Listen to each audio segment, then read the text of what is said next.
নৈহাটির ঐক্যতানে অমিত নিয়োগীর আয়োজনে আগমনীর রবীন্দ্র যাপনের অনুভব। আমার প্রাণের মানুষ আছে প্রাণী।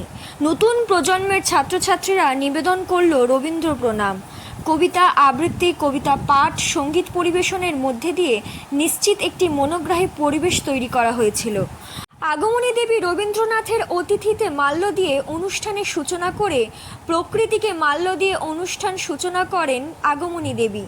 বিভিন্ন বাদনযন্ত্র বাজিয়েছেন বিশ্বভারতীর শিল্পীরা। শিশু শিল্পীরা তাদের নৈপুণ্য প্রদর্শন করেছেন গায়কী উচ্চারণে। নীলাদ্রি বিশ্বাস ও মুন বিশ্বাসের সঞ্চালনায় অনুষ্ঠানটি একটি নতুন মাত্রা পায়।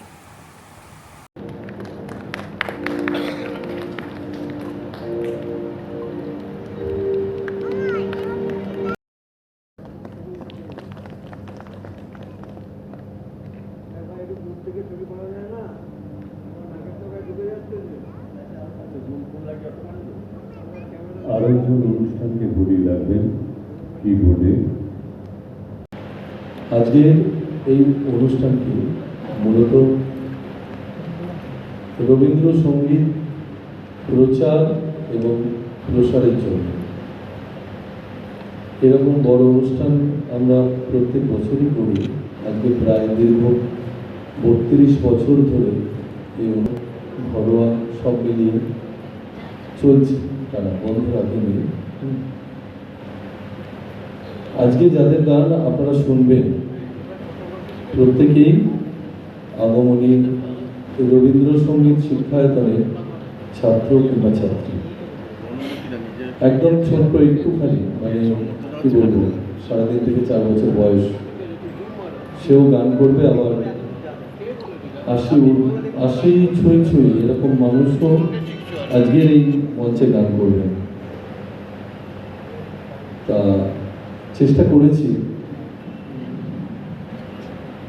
ওদের দিয়ে আপনাদের সেই ফ্লেভারটুকু দেওয়ার। হ্যাঁ, ওরা সারা বছর গান শেখে।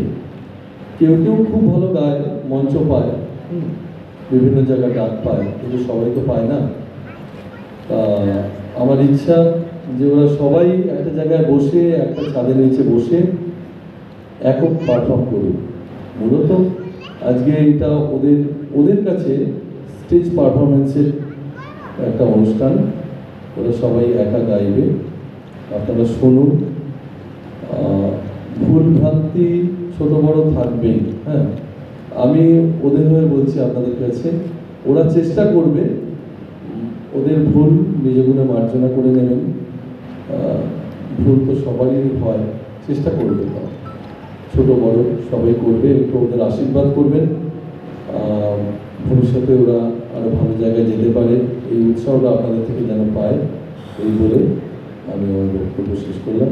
নমস্কার।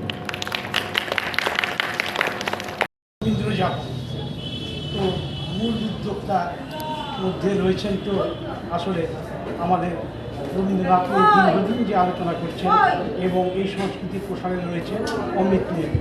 আজকের যে অনুষ্ঠান করছেন কী উদ্দেশ্যে করছেন? আজকে মূলত রবীন্দ্র জয়ন্তী 25শে বৈশাখ আমাদের জন্ম, আমরা সেটা করেছি। আজকের মূল উদ্দেশ্য হচ্ছে আমার এটা গান আগমনী রবীন্দ্রসঙ্গীত শিক্ষায়তন।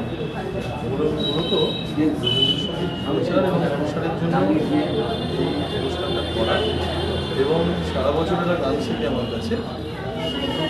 এরা কেউ বিভিন্ন জায়গায় সুযোগ পায়, কেউ পায় না সিঙ্গেল পারফর্ম করার জন্য। মূলত এটা ব্যবস্থা করেছি একটা জায়গার আয়োজন করে, এদের যাতে প্রত্যেকে একা গান করে এবং শ্রোতারা শুনতে পায়, এবং অভিভাবিকারা শুনতে পায় যে তারা কেমন, তাদের মানটা কীরকম। এটা দেখলে কি হবে, আরও অনেকে উৎসাহ পাবে যারা দেখতে আসবে। ওরা তো যে গানটা করছে